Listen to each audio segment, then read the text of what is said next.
За энэ юу вэ?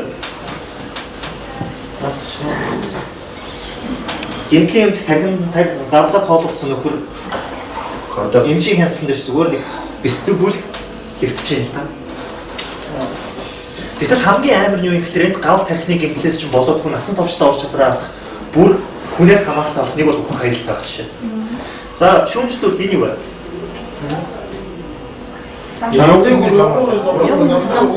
Ёгон хүний зам хүүхдэд болоод юм. Аюулгүй машин замд Энэ хаа вэ? Энэ хаа вэ? энэ юу гэж юм телевизэн телевизэн машинаас тийм. Энд цаана юу харагдаж байна гэхээр манай хотын цагчууд ингэж хэлээд байгаа шүү.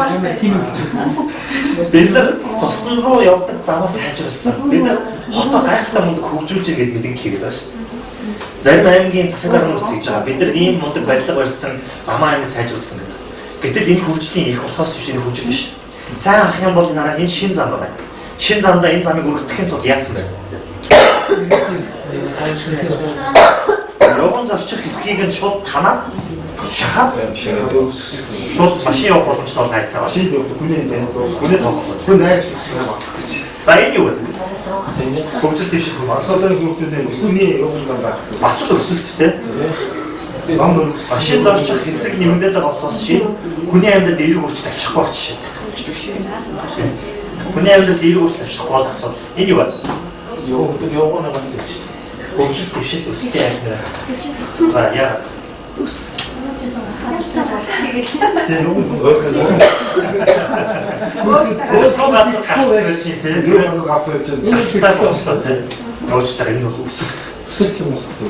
Ийм хүүхэд энийг хийх ёстой юу? Үүрэгтэй юу? Энд хүүхэд ч 18 нас хүртэл эрүүл аюулгүй орчинд эцэг гэр бүлийнхээ халуун дулаан уур амьсгал дотор өсөж боожиж хуу хүнээсээ иргэн болж төлөвшөх ёстой. Тэр маш богинохон цаг хугацаагаар энэ хүүхэд юу хийж байгаа юм? Бид нар татварыг хэнд яах гэж төлөх юм бэ? Миний хүүхдийг аюулгүй амар амгалан байлгаж өгөөч л гэдэг шүү дээ. Гол төлбөр чи ерөөсөө тийм шүү дээ. Тэгэхээр төр өөргөө биелүүлж чадахгүй байгаагийн нэг том жишээ юм. Энэ өсөлт болохоос шүү юу ч. Энэ дэвшил биш. За нэг түүцний эдсэн гудмын явганы зорчих хэсгийг хагаад орц нэмжчихлээ өөрийнх нь дэлгүүрт. Энэ юу вэ?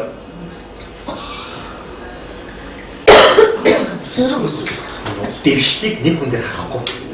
Нэг хүний сайн сайхан, нэг хүн амар амгалан, нэг хүн илүү гоё болж байгаа гэдэг юм уу те ашиг орлого нэмэгдэж байгаа нь амьдрахын таатай болж байгаа нь дэвшил гэсэн үг биш ээ. Энэ хүн бүрт хамаатай. Яагаад вэ? Би өмнө хэлсэн шүү дээ. Хөгжих бол хүний эрх юм аа. Тэгэхээр хүний эрхийг хүн бүр идэх ёстой шүү дээ. Нэг нь идлээ бусд нь яах юм гэж ярьж болохгүй гэсэн үг. За энэ манай хотын төвд өгдөг автобусны бууд. Өөрөөр юм юу вэ? Хөгжил дэвшил өсөлт гэж хоцгийг энэ замаар хараагүйний зам бол тэр яг очоод тэр биш юу шум мөрөх юм шүү дээ. болон сайхан таг харан 100% хадны халагтай хаягтай явдаг. Хүний зорчгоос яг тийм. Баруун гараа. Тэгээд би ингээд нөгөө саваад явж байгаа шүү дээ. Савлт нь баруун тал руугаа таараад тэрийг бүр явж ивэл яах вэ? Замдаа итгээд шууд хүн зохиол авчиж байгаа шиг зохиол яваа тийм. Өгөл энэ дээр явж үтсэн юм байна уу? Яг энэ заман дээр гიშгэж үтсэн юм байна. Альтердэх. Гэтэл зүүн юу юм бэ гэхээр энэ ч уг нь үрлийн коэффициент ямар ч үед 100 байх хэвээр тийм. Бороотой шороотой цастаад ч гэсэн хэтрхгүй байх хэвээр нүсийг хөдөлж байгаа. Яагаад гэвэл энэ чинь нөгөө харааны бэрхшээлтэй хүн энд итгэн тийм. Гэтэл тийм зүйлийг байхгүй болгож ирсэн. Тэгэхээр яг дөрөв үйлрлийн онцлогтой хүүтэн хотод зориулсан зүйл мөн байсан уу тийм. Тэгээд энийг яг энэ замыг хийхдээ барилгын компани ном 4 журмаар хийсэн үү? Үгүй. Тэгэхээр энэ бол өсөлтөөс өөр юм биш. За тэгээд замын төвжирлээ банзан босдог хөөр байна. За нөгөө орон нутгийн шинжтэй зам байна. Зам барьж байгаа нь рүү хүрэх эхний алхам хэдий боловч тэр зам нь удаан хугацаанд зам гэдгээрээ ажиллахгүй бол уучлаарай. Зарим аймаг руу онгот нэг аймгийн зам дээр их гоё орнолт ингээд самбарт ингээд зорцсон байгаа юм. Яг ийм замын хажууд. Тэгээ юу гэхээр за одооноос эхлээд энэ эвдэрхий ингээд ийм янз бүрийн нөх довтор зам эхэлж байгаа тул жолоочтой боломжтой жолоод болж байгаа. Тэрний үс юм. Тэгэхээр нөгөө замхан уснаар огт машин яваад сайхан хэдий болооч тийм яхаар усныг гадны наацх нь ийм машинаар явахад машины нөгөө юу эвдрэл гэмтэлгээл амаржиныг нь бодоолох гэж шүү дээ тийм. Гэтэл амаржиныг чи дахиад солиулахын тулд надаас өмнө гарна шүү дээ. Гэтэл энийг банк бодлоод стандартын дагуу барьсан бол ийм зүйл болох уу? За энэ юу вэ? Маск болох уу надад? Эсвэл мастай эсэж ихтэй болох уу? Энэ замыг барьсан нэг хүн одоо төрийн түвшээ игээд өндөр дээр аваад шалшаа явж байгаа жишээтэй. Тэгэхээр юу яригдж байгаа юм бэ гэхээр хариуцлах асуудал бас юм. Хэрвээ хөгжил ярих гэж байгаа юм бол хариуцлах заавал ярих. Энэ юу вэ? Хүн аац үү? За энэ юу вэ? Метро дамжиж байгаа байна. За энэ хотод апиг наацх нь энэ даун пүүз энэ бор усанд юу болж болох вэ? Тэгээд дахиж өмсгөө угаагаад өмсгөө өвгий самхан өмстэй дээр яах вэ? Пүүзээ өмсгөө бол 40,000 төгрөгөөр авсан байлээ 40,000 төгрөг бодоо олох жишээтэй. За хотын төв нь бүр Чингис зочдол. Тэгээ хоошоо явах юм бол энэ нөгөө ардгаар хороолын хоошоо байна. Ингээд харах юм бол энэ чинээс юу харагдаж байна гэхээр хамгийн амар Яам уу? хотын цагаагаа юу ч хийсэн гэхээр болор сайхан харийн үеийг чи ачаар хаана ямар нөхөд бүлэрсэн байсныг бид нар мэдсэн юм аа гэж.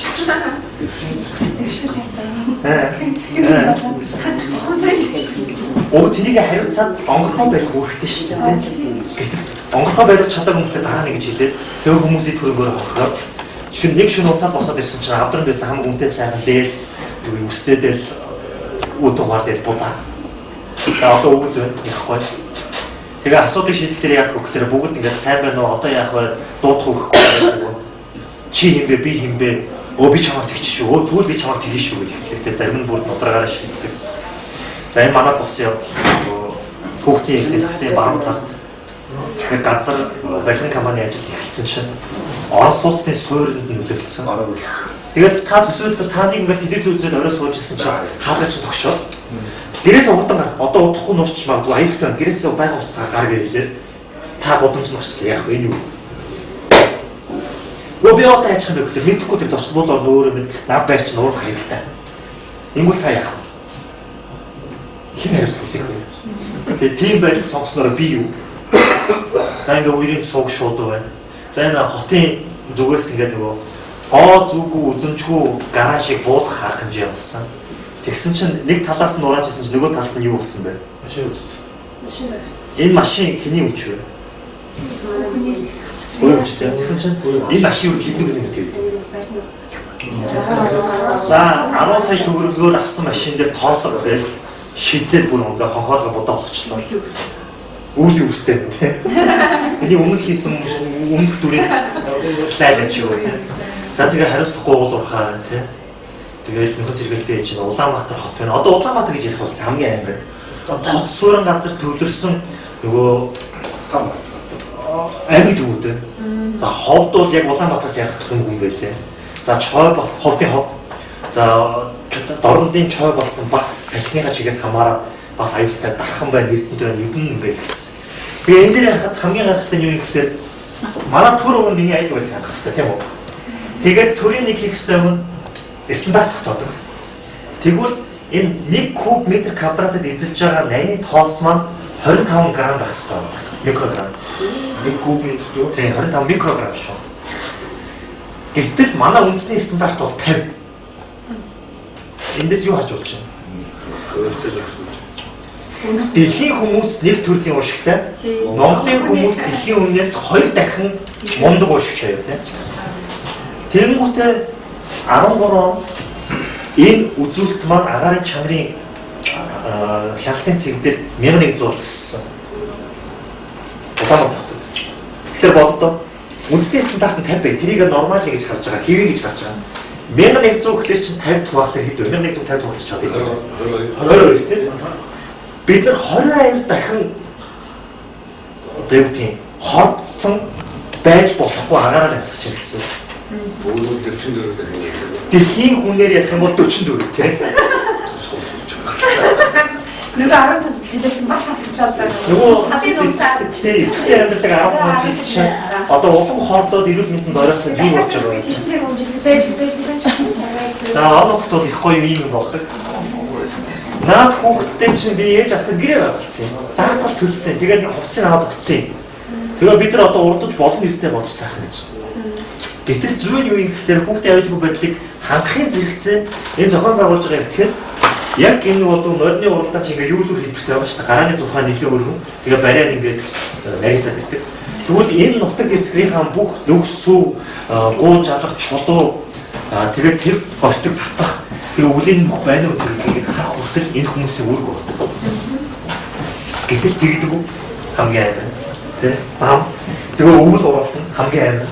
Тэгээд цастай тэр нүх чи харагдахгүй шүү дээ. Том чулуу харагдахгүй шүү дээ. Тэгээд цасан дээр хунгарлаад нөгөө жоохон дээр хайлттай гэх юм уу талтарна. Тэгээд мотоциклоор үйл мотоцикл унжсэн юм байна гараар өдөө. Үйл мотоциклоор унаж явахлаар юу болдог вэ? Яг хойг үнд төрдөг зүйл Хүмүүс дугуйн гэдэг тэгээд юу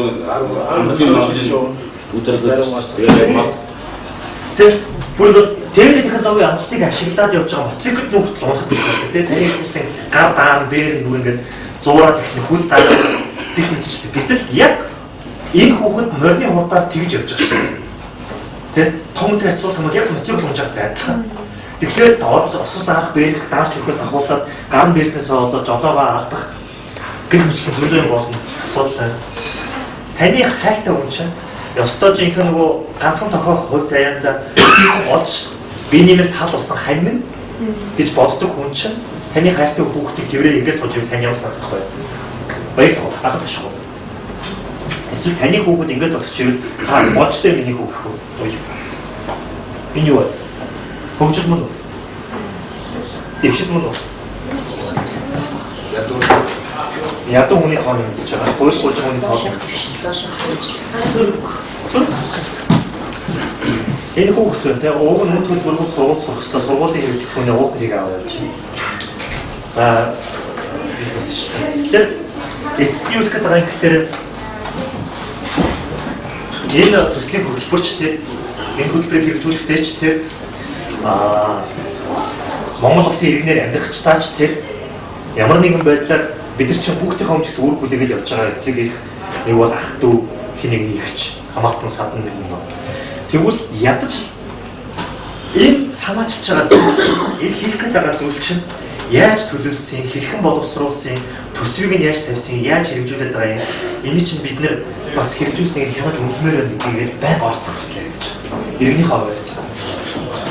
Бид нар яриад байдаг. Тендер бодлого тоосон тэр зам нь ингээ хажуудлаасаа хөвгдсөн тэр яриад. Тэгээд тэр замыг чанартай барьсан үгүй юу? Бид нар бол ингээ гасан зогсож суулсан. Үсээ чангалаад яваад. Гэтэл үгүй маа. Энэ бидний өмнө үүрэг хүлээс итгэх юм бэ? Бидний сайн сайхан байдлыг хангах ёстой. Төр. Тэгэхээр бол нөгөө сонгож гаргасан иргэдийн төлөөлөгчдийн хуралд байгаа нөхцөөс ахуулаад улсыг боловсруулалтад хүртэл бид нар юу хийж байгаа юм, хаана ямар зүйл хийж байгаа юм хянах асуудал хийж байгаа. Тэгээд хаах зүйл юу гэхээр миний өмнө хэн үүрэг хүлээж байгаа юм бэ гэдгийг байнга санаа. Жишээлх юм бол таныг жоохон бах таны өмнө эцэгч үүрэг хүлээж байсан. Та болохоор хүүхдийн хуваар эрхэлээд эцэг ихээрээ асан хамгаалуулаад хичээл төлөөд өгцсөн. Одоо яаж аав чинь чадал буураад тэтгэртэй гараад бүр тэ сул дорой нэгэн болсон байна. Одоо юу болох вэ? Харж хамгаалахгүй. Одоо та эцэгийнхээ өмнө харж чадах асан хамгаалах үүрэгтэй.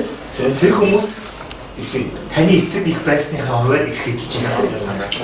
Ингээл гэр бүлийн орчноос дээшгээ өгч яваа. Орон нутгт юм байна. Тэ орон нутгт юм байна. Засаг дараагийн төлөөлөгчдийн хурал тэ тэгээ иргэд тухайн орнд амьдарч байгаа хүмүүс гэх юм уу. Тэгээд цаашгаа явах юм бол улсын хурлын гишүүн иргэд нэл гаргасан.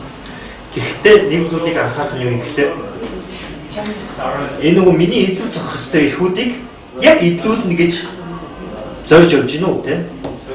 Тэгээ агарын бохтыг бууруулна гэж байгаа юм бол тэр агарын бохтлийн тэмцэх сан маань өөр хөрөгийг яаж хуваалцах байгаа юм.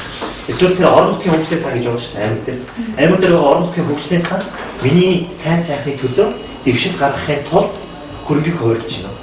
Асуудлаа эренбэж чадж гинэ үйл гэсэн. Тэгээд харин тийм.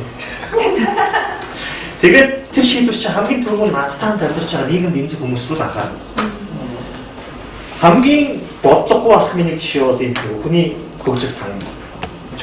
Хүний хөгжил сангийн мөнгө аваагүй юм байна гараа өдөө. Баггүй тийм. Гэтэл ядаж хоногийнхоо хоолтой байгаа төрийн албаагч боловч сайхан өхөөс илүүтэйгээр хүүхдийн шин хичээлийн дутагдалд орчоод байгаа хөхөнд нь сүү орохгүй байгаа ээжид тэр мөнгийг өгвөл илүү оновчтой. Тэр хүүхэд шин хичээлийн дутагдалд орохгүй, хүүхэд шин хичээлийн дутагдалд ороогүй улмаас иргэн болцсныхаа дараа төрөөс халамж авах нь бага. Эрүүл мэндийн салбараар ч гэдэг юм уу нийгмийн халамжийн салбараар. тэрийг ирээд. Тэгээ хамгийн эмзэг, хамгийн амжиргааны юм уу амьдрал нь доошлох боломжтой тэр хүмүүс л анхаарна. Одоо тэгээд энэ зорино гэдээ бид нар нэг юм 17 ангил гаргаж ирээд. Тэр 17 ангил нь болохоор хамгийн амар хэрэглээлээс үргэлж ангил байна. хөрөгчтэй телевизтэй хүмүүсийн Тэгээ боловсрол эзэмсэн үү гэдэг. Бид боловсрол эзэмсэн дээд улстай мөртөө ажилгүй орлогогүй юм байв яах вэ? Тэгэхээр тэр ангил маань өөрөө тийм маш олон талаас нь харах. Яг юу хэмзэг гэдгийг нь харах хэрэгтэй болчиход байна. А дараа нь эрх мэдэл өгөх болох асуудал. Эрх мэдэл гэдэг дан ганц төрийн аль багчд байдаг юм аа. Иргэдэд ямар эрх мэдлийн гэхээр шийдвэр гаргах. Иргэд өдөр болгон шийдвэр гаргаж. Тэгтэл нөгөө шийдвэр гаргаж байгаа нь юу вэ? Дэлхийн сүргийн гүйтэл гэр худалдаж аваад цусан руугаа гүүгээл за өгөх юм чи бүгдээр хамаатан садангараа өгөхийгээл нэгнийд очиж хоноол. Дээд боловсролтой хүмүүс нь хүртэл бүр ингээд нийгэм рүү хандсан сүрэн мэдээлэл хийгээд очив. Тэгээд хамгийн идэвхтэй чөлөөтэй утга учиртай оролцоо гэдэг цааны юу гэж юм бэ? Хамгийн сүүлийн жишээ бол дараа утсанд нэг мессеж ирсэн. Нэгдүгээр замаар явал яах вэ? Хоёрдугаар замаар явах яах вэ гэдэг нэг санал асуулт ирсэн. Тэр юу вэ? Санаж байна. Таны гар утсан нэг ирсэн байна. Юу вэ? Тус мартус шүү.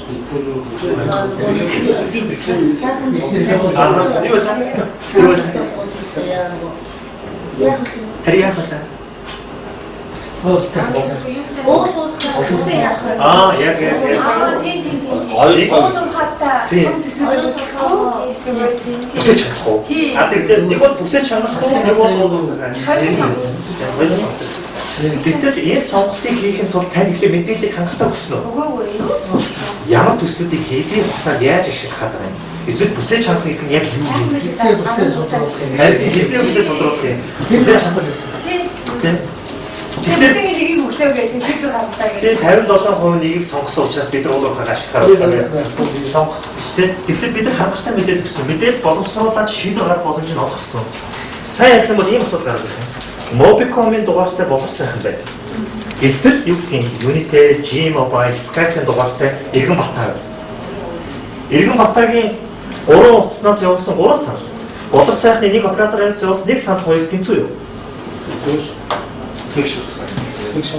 Уг нь яг агуулгын харуулт тэнцүү юу? Батаагийн нэг санал, болор сайхны нэг санал шүү дээ, тийм. Зүйн. Гэхдээ 3 оператороос явуулсан бол яах юм? Аль нь жин дарах юм? Тэрийг яаж тооцсон юм? Тэрийг яаж шалгаж байгаа юм? Энэ иргэдэд тодорхой байсан уу? Иргэд энийг асуусан уу? Гэтэл одоо энийг тодруулж ийм зүйлд дуурайг мөртлөө одоо юу дээр дуурч байгаа вэ? Газрын дараа насан баярыг халахгүй бол болохгүй юм байна. Мөн манайхыг эзэлчих. Энэ юу вэ?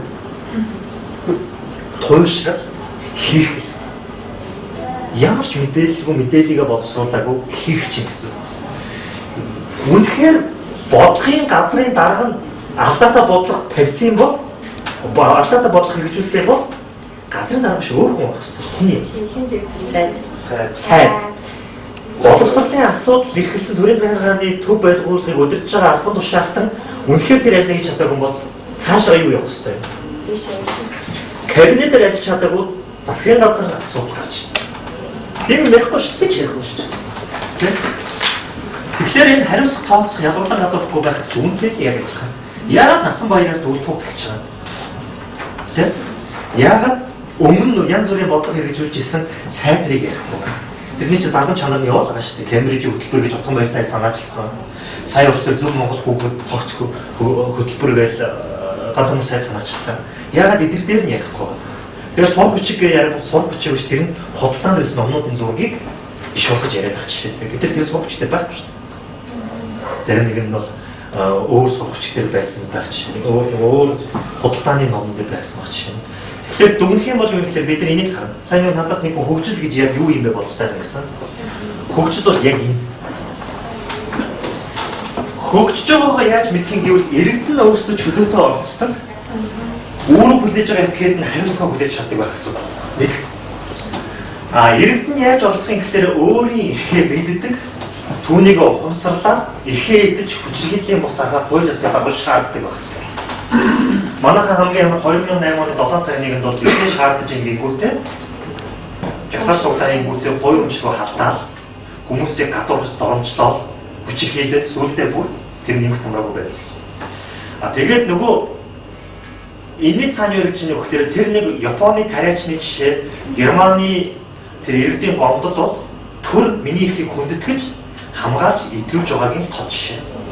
Төр хизээ надад ирэх мэдл байна гэдэг хуулиар дагаахж миний газрыг юу гэх юм авч байгаа нь өөрөө хөгжил биш байна. Газрыг албан чөлөөлөхдөө үнэхээр боловч сайхан тэр 10 үеэр амьдсан байвал яах юм? Миний эцэг их өөгийн гол шивэрүүл яах юм? Тэрийг нь хүндэтгэх асуудал үрд яах ёстой. Тэгэхгүй одоо нэг хуулийн шийдвэр гаргаж байгаа хөлт маань яаж байгаа гэхлээр би чамтай тохиролцсон газрын чүнлэн метр квадратн дээр хоёулаа тохиролцсон. Боловч сайхан надад 250 мянган төгрөгийн санал байна. Үгүй би 1 сая өгмөр. Ягаад гэвэл ийм энд учраас гэнгүүт үгүй чамтай тохиролцоогүй учраас гэж шаард хуулц өггүүдээ сарын дараа нүлхтэй антайчдаг. Тэгэхээр төр энэ тэргүүнд шийдвэр гаргаж байгаа бол миний эрхийг хүндэтгэж хамгаална гэсэн. Энийг яаж харж болох вэ гэхээр та бүхэн ч гэсэн одоо хүртэл өндөр настай ээж аваагаа хүндэтгэл гэж байгаа. Шаардлагатай тохиолдолд нь эдийн засгийн бол янз бүрийн дэмжлэг үзүүлээд тэр хүмүүс эрхээ боломжийг олгоод хамгаалаад явж байна. Үүнийх нь ачаар олон хүүхдийнхээ буйнаар сайхан амьдарч байгаа ах дүүсийнхээ дэмжлэгтэйгээр явж байгаа хүмүүс зөндөл багч. Энэ шиг орон нутгийн төвшинчдэр үндэсний төвшинчдэр энэ л хэрэгтэй гэсэн. Тэгээд үүний тулд яах юм гэхээр эрх мэдэлтэй болох хэрэгтэй. Эрх мэдэлтэй болохын тулд би шийдвэр гаргадаг юм шүү гэдгийг таньж мэдэх хэрэгтэй. Шийдвэрээ гаргахын тулд мэдэх, ухамсарлах, ёстой жинхэнэ нөгөө нэг үгээр соён гэгэрх хэрэгтэй. Соён гэгэрээгүй учраас одоо бол ёстой жинхэнэ хүн амын дийлэнх холохыг бол хаашаач зааж болж байна хамгийн амар. Тэрний хамгийн тод жишээ нь саяны насан баяр дараагийн жишээ. Зөрүүлээд энэ чинь нэг юм ярьж байгаа нь юу гэхээр төрийн албан хаагчид энэ тэргуунд хариуцлага хүлээхэд тулд чаддаг байх хэрэгтэй. 2008 онд хүний эрхийн үндэсний комиссны 3 хүн суртал ба хүний эрх гэж судалгаа хийсэн чинь 3 зүйл гарч ирсэн байна. Нэгдүгээрт нь юу юм гэхээр төрийн албан хаагчийн ачаал маш их байна. Төрийн байгууллагуудын урьдчилан холбоо маш сул байна. Тэгээд заримдаа энэ ажлыг чинь огт чадахгүй мэдэхгүй хүн хийдэг юм байна. Тэгвэл юуны чинь гол санаа нь юу гэхээр ерөөсөө л юм. Чаддаг, мэддэг тэр хүнээр л юм хийх гэсэн. Яагаад гэвэл хамгийн өрөө жишээ байна. Одоо ингээ ярихлаар зарим хүмүүс намайг шүүмжтэй юм да. Чи дандаа арчсан намайг муулаад байна. Төрийн эрх барьж байгаа гэдэг чинь өөрөө миний өмнө хүлээг үүрэг хүлээж ирсэн. Ямар үүрэг хүлээж байгаа юм? Тэр эрх барьснараа улс орныг хөгжүүлэх үүрэг хүлээж байгаа. Мөрийн хөтөлбөрөөр хэрэгжүүлэх гэсэн юм. Тэгээ харангуут чинь одоо ингээд улс төрийн томилгоонууд өөр өдөө олж гин үү гэдгээс нь харах хэрэгтэй болчихж байгаа. Тийм ээ? Тэгэхээр тэр маань өөрөө төрийн зархам чанарыг хэрэгжүүлж чадж гин үгүй юу? Ялангуяа орон нутагт хамгийн анх сонгуулийн дараа халаас илгээх явдаг. Бүр зарим аймаг засаг даргын тамгын гасд ажиллаж исэн бүх бие бүрэлдэхүүнээ халж исэн жишээ багч. Тийм ээ? Ийм юу юм бэ? Чаддаг хүнийг байхгүй болгож байна гэсэн үг шүү дээ. Хамгийн амар. Шийдвэр гаргаж байгаа яг тэр газрын дарга байдаг юм уу? Тэр тамгын газрын даргаа бас сойж болно. Яг үнэхээр удаан жил ажилласан мэрэгчднийг одоо яах юм? Халаад дахиад нэг хүнийг ажил хийлэг ингээд сурах хэрэгтэй юм. Төрийн албан хаагчийг. Тэр одоо ер нь төрийн албаныг бол тинээс зайлсхийх зорилготой зүйл болчиход байна. Хариуцлага дээр нэг зүйл байна. Хуулиар ногдуулах хариуцлага, улс төрийн хувьд ногдуулах хариуцлага, ёс суртахууны хариуцлага 3 зүйл байна. Хуулиар ногдуулах хариуцлага гэдэг нь алдаа гарвал шүүхээр шийдвэрлээд хэрвээ боловч сайхан тавигдчих юм бол торгуул авчирна. Энэ хууль зориулсан.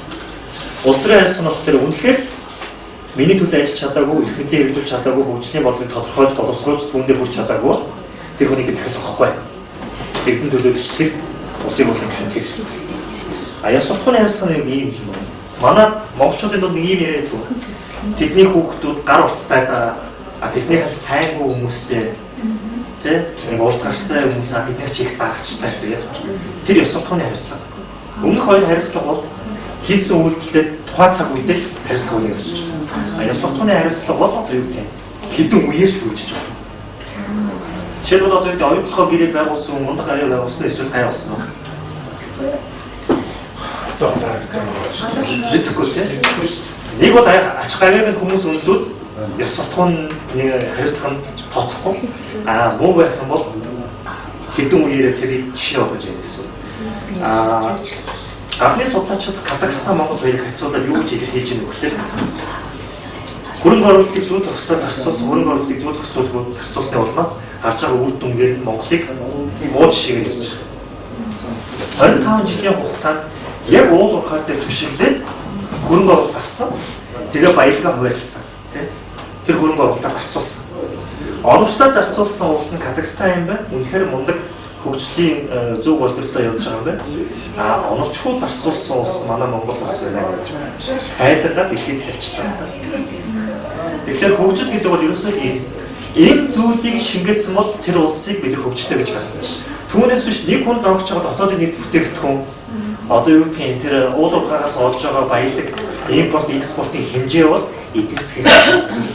Энэ хөгжлийг бүрэн илэрхийлэхгүй.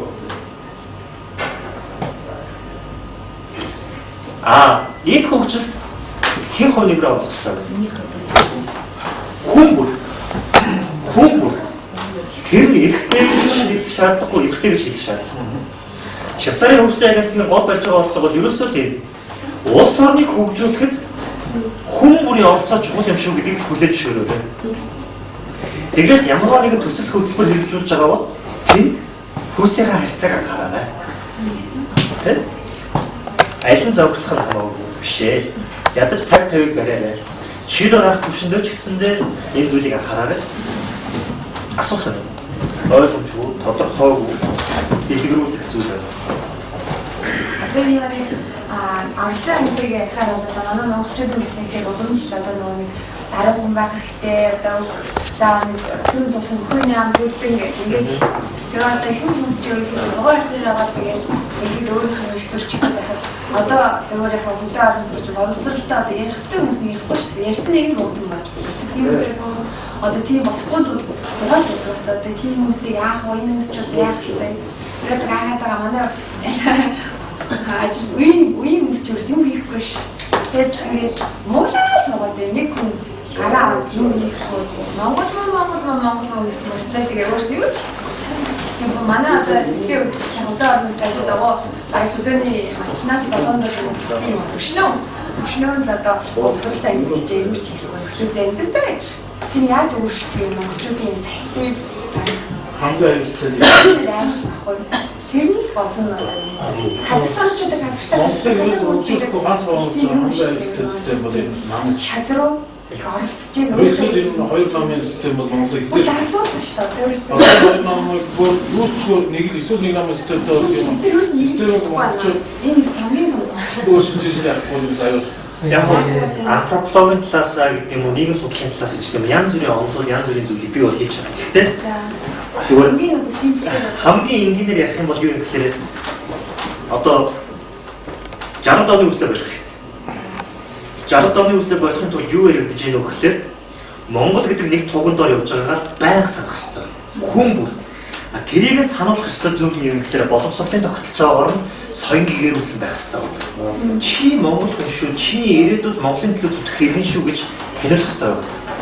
Гэтэл манай боловсролын тогтолцоо бол яг үнийг хэлэхэд нэг хэлэхэд одоо юу гэдэг янз бүрийн санхүүжилтээр янз бүрийн төсөл хөтөлбөрүүдэд боловсролын тогтолцоо заримдаа туршдаг. Байгалийн туршлагыг бид лабораторид хийдэг бол нийгмийн туршлагыг манай боловсролын тогтолцоон дээр хийж гэж харж байна. Хамгийн нэг. Тэгэхээр соён гэгэрх асуудлыг би яагаад ч ярьсан бэ? Тэгэхээр энэ тэргүүн соён гэгэрхийн өмнө бид нар 60 орны үслэл байх хэрэгтэй. Хаач байсан хин ч байсан би Монголын төлөө Монголыг хөгжүүлэхэд төлөө зүтгэж байгаа юм шиг гэдэг юм. Нэг хоёрт яригдж байгаа зүйл нь юу гэхээр Монголын төлөө гэж байгаа бол юу бидийг нэгтгэж байгаа юм бэ гэдгийг харна. Тэгэхээр нөгөө үндэсний үзэл гэж ярихад хүмүүс буруугаар ойлгодог та нэг тийм буруугүй нэг өөрийгөө хэлж гаргах гэсэн үг. Тэгэхээр ямар ч өндөр хөгжлтэй улс тэгээд энэ хөгжлийн хэлбэртэй улсуудын энэ тэргүүнд тодорхойлсон зүйл бол юу гэхээр үндэсний үзэл байна. Энэ хамгийн ойр жишээ юм. 90-ад онд юу яригдсан бэ гэхээр Малайз улс Алсын хараа 2020 гээд хөтөлбөр боловсруулсан. Бидний нэгтгэж байгаа зүйл нь манай эдийн засаг яаж хөгжих ёстой юм? Үүгээрээ бид нар улс орныхаа амьдралыг хүмүүсийн амьдралыг яаж өөрчлөх гэдгийг тодорхойлсон. Тэгэхээр бүр 20-30 жилийн алсын хараатай зүйл хийсэн байна л да. Гэтэл манайх тэрэн дээр одоо хүчтэй хан бодлогыг асаараа хийсэн туршлага байна хоорой. 5 жилийн төлөвлөгөө гэж ярьдаг байсан. Тэгээд саяны 15 жилээр нэг Монголын үндэсний хөгжлийн цогт бодлого хөгжлийн үзэл баримтлаа 2000-аас 2015 оны баримжаагаар хийжсэн туршлага нь өөр юм байна. Өөр нэг юм нь юу юм гэхээр одоо нүүдэлчний сэтгэхүйн онцлог учраас надад дээр л тулаагүй бол би дуурахгүй.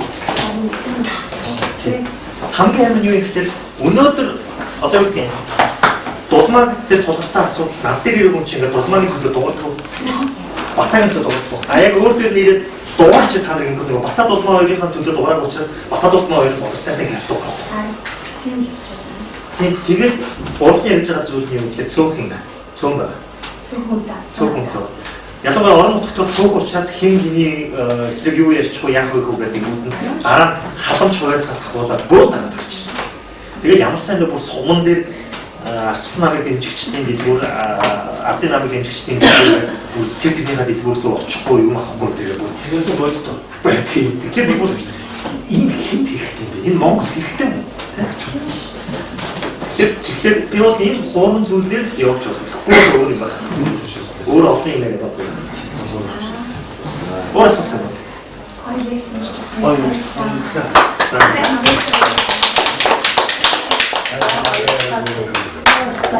Сайхан маргаа юускаас өгдөг.